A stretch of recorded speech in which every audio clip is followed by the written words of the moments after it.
Genesis 4. 6:4. Genesis 6:4. It talks about the Nephilim. So when those, that was the reason. That was one of the main reasons why God had destroyed the earth at that time, because the Nephilims were horrible. But it was just the bad people that didn't make it. If they were good, they got on the ark and they lived. So that's the good part of that bad story. So when you find lemonades made sugar, right? When you find, You said that's the good part of the Noah's Ark story? right, That the 8 people lived? right. Because if anybody who was good, who was willing to listen to God, got on the ark. If they didn't, it was a choice. Just like today, we got a choice, free will. We can choose to learn about God, or we can choose not to. We can be happy or not, right? So same thing back then. Our lives today parallels that in the same way. People live life. They live life. They choose to do whatever they want to do. If it's work, travel, education, marriage, whatever. That's what they did back then in terms of they took care of their families. They mind their own business. But if they didn't get on that ark and God closed the door, it was a wrap. So what was Exodus about? Exodus, Leviticus, Numbers, and Joshua. You know what those books are about? Those are the first, what's this, another name for the first 5 books of the Bible. And I know Jewish people, I forgot the first 5 books of the Bible, but basically it's definitely talking about God's kingdom. It is leading us to God's kingdom and the prophecy in Genesis 3:15. But let's stay right here on that subject just for 1 second. Would you agree that that was a good part of what happened in Noah's time? That although, and the earth wasn't full like it is now, right? It was millions and billions of people. Yeah. Exactly. So it was much more. And it wasn't the whole earth. It was just the area he was in. It was his world that he was in. So this is my world. USA is my world. I ain't never been to China. This is only the world I know. That's what Right. they meant. You know what I mean? right. I understand what you're saying. Mm-hmm. So, but when you say that was a sad story, but did you find some goodness in that sad story? No, I didn't find no goodness in it. I just, what did I get out of the story? Okay. I get out of, what do I get out of the story? Yep. I get reality out of the story. Whenever I read the Bible, I don't put fairy tales on it. Yeah. Because I don't live in a fairy tale. Right. This country is only for white people. It's not for everybody. So when people come up and tell me that, I get a little, you know what I mean, a little aggressive. Feelings, yeah. Don't tell me that this country is for everybody. It's not for everybody. And the Bible ain't for everybody. Just like this country ain't for everybody. Okay. This is for them. That when they wear their flag, that means this is for them. Okay. Nigga, you supposed to be beneath me. And then they use psychology on us. That's a form of warfare. Okay? So what I hear you saying is that the world is unjust. It's not. It's not justice for all. It's justice for. So certain Genesis people. 6:5, he said, I wish I would have never made y'all because y'all ain't nothing but evil. In the first book of the Bible, before civilization even starts. So once civilization starts, you got racism and slavery going on. The same thing that's going on here went on in Egypt. Yep. When he said, I made a difference between the Egyptians and the Israelites. Why? Because we both had black skin. Moses was a racist. Exodus 2:11.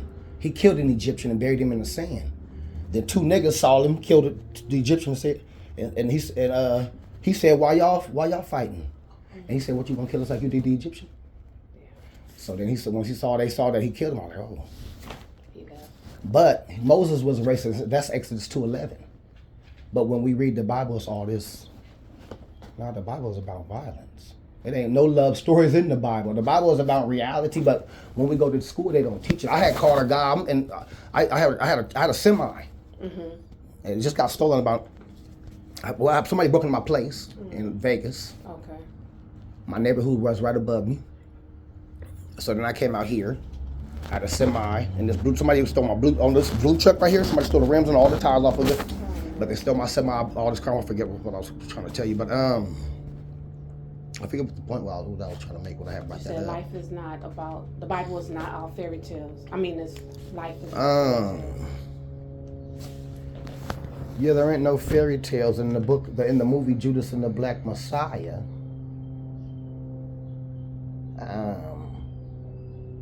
It's like a remake of what happened to Jesus. Yeah. Now imagine having your best friend come shoot you shoot you through the wall and murder you. You imagine, let's say you my wife, and you sleeping right next to me, and I'm dead. And this was going on. This is reality. That's what's in the Bible. But when people preach the Bible, they don't preach that. So if you listening to it, you don't never learn nothing. The Bible is about reality. It's hurtful. It's hurtful things to hear, like Jeremiah 20:14. The day your mother bore you was a cursed day. But hell, when you're reading it, it's like, damn. Why is this cursed? We supposed to be naked. Once we put on clothes, we got a knowledge of, hey, what's wrong and what's right. Not like these animals who just run around and that's their formation.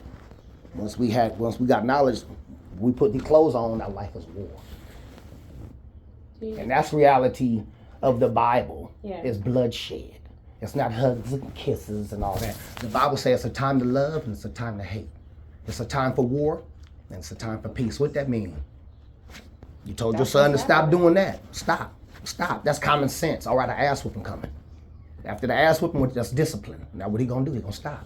He gonna listen. He gonna learn. That's what's in the Bible, but the people don't preach it like that. So when people preaching it with this, learning thing, that's not what the Bible say. God rapes women in the Bible. Numbers 31:40. Numbers 31:17, he said, kill all the men and the women, but save the young girls for yourself. That's Numbers 31:17. He said, I want one out of every 500 of them. Numbers 31:40. Moses has 34,000 virgins. Half of them go to the Levi tribe, the other 16,000, they go to other tribes. And then the tithes only went to the tribes who had no land. When Joshua got the killing for the 12 tribes, the 2 tribes, the Levites that didn't get no land, the other 10 tribes, they paid them tithes. Like when you go to church, they pass that pot around, and everybody put money in the pot. Nah, the pot was only for the people who didn't get no land. And when you listen to the book of Joshua, I'm trying to get all my people. I got a nigga who I live with. He walk around blood this, blood that. Blood for what, nigga? You wear a white man last name. We speak a white man language. We live in his land. We live in his world. He make laws, rules. He pour your money out your fucking pocket. It's got his face on it. And he used psychology against you. You think he got you thinking this is cool. That's what the music video Bad is about. They tell Michael Jackson, yo, college. What's your major? It's high school. They ain't no major. But what's your major? So they clowning him the whole time. Yeah. So their mindset is on, let's go rob, let's go do this. This is what's cool. Why, nigga, I could take first place in baseball, basketball, football, UFC, boxing, Hollywood too. I created the alphabet, the clock, the calendar, geometry, underground sewage. But you wouldn't know that. You know a lot of you listen to these are some friends of ours, her son. I could tell you read a lot and you know a lot, but some of the things that you know, believe it or not, is not as negative. It is what it is. I'm not gonna sugarcoat it for you. But in part of what you know, there is some good. The whole Bible has a theme, and the theme is God's kingdom. Like when you think about a king, he rules over something. Otherwise, what is he king over, right? Okay. So those of us that choose to be Christians, Jesus Christ is our king. And we try to follow his footsteps as best we can. Now, the whole point is that when Adam and Eve was here, they didn't choose to do what's right. Free will, right? When they sinned, their punishment was death. So they didn't start having children until they got kicked out of the Garden of Eden. So that's why we all, Romans 5, that's why we all are sinners. Because of what Adam and Eve did. We inherited that. In America. Well. There's a story in the Bible that break it down. In Deuteronomy? It's King David. Okay. And Samuel. He did a proxy murder to Uriah the Hittite. Right, he did. And what's that? You understand what that is? Well, I understand. You heard the story? Do you know you heard that story? I have heard the story, but I want to hear your take on it. Okay, so his story was, let's say you his wife. This is the story, and I see you. I'm like, damn, I like her. And Uriah, he going to war, and he like, damn. Oh, I know the story. You heard that story? Yeah, I know the story. So it's about morality. Right. Now the story was, okay, damn. See. He was sleeping with. Okay, so I see. Now it breaks down who he is as a person. Right. He stayed around for 2 days. He said, I can't go home. I don't live how you live. Right. Not knowing we about to have him killed. Well, you're right. So I give him a. He told King David, I won't go home until the people were at war. So he told King David, it ain't right for me to go home and sleep with my wife while they still at war. So I'm not going home. I'm not going home till we finish this war. So he wouldn't go home because he didn't think it was right, the right thing to do. Yeah. So he was a good guy. Yeah. He was. So therefore, I give him a letter, and he give the letter. No, I give him the letter. I give you the letter, and you give the letter to him. The letter say to him, they put you at the front of the battlefield to have you killed. Right. This was in the Bible, so that happens till he get killed. So prophet Nathaniel sent to David, and he says King David tells him a story in a parable. He said this happened to a person. So what happened to that guy? He said, well, then that was wrong. That should happen for 4 generations. This man should suffer. So Nathan said, well, you free of your sins. This gonna come to your people for 4 generations. No, he said, David. Actually, You free of your sins, King David, but for 4 generations, this is gonna come to your people for 4 generations. Proxy murders. And King David. And your woman gonna leave. My first girlfriend in '96. I met her in '96. She was Mexican. She was Mexican. She was. We got photos of her and everything. This over 20 years ago. But anyways, and she was taller than me in the 7th grade. She had a 4.0 and all that stuff like that. But I asked her out. She come to school and said, my mom asked me why I don't like Mexican guys. So at that age, I don't know nothing about racism. Right. So when we get more and more, we went to Shannon Hills Middle School right here in San Bernardino. And in the 8th grade, when we get more serious, she walked over the mountain, come to my house. And I went to her house on a Saturday, and then she came to my house on Sunday. And her mom called the police, said she ran away. And then called me on the phone, came over, got the ring back. She gave me a ring in the 7th grade, gave me one in the 8th grade. Mom came back, got the ring back from me, and pulled both her brothers out of school. And at that age, I didn't know what was going on. Like, you know what I mean? It scarred me. Like Michael Jackson. You think a nigga crazy, he walk around with playgrounds everywhere.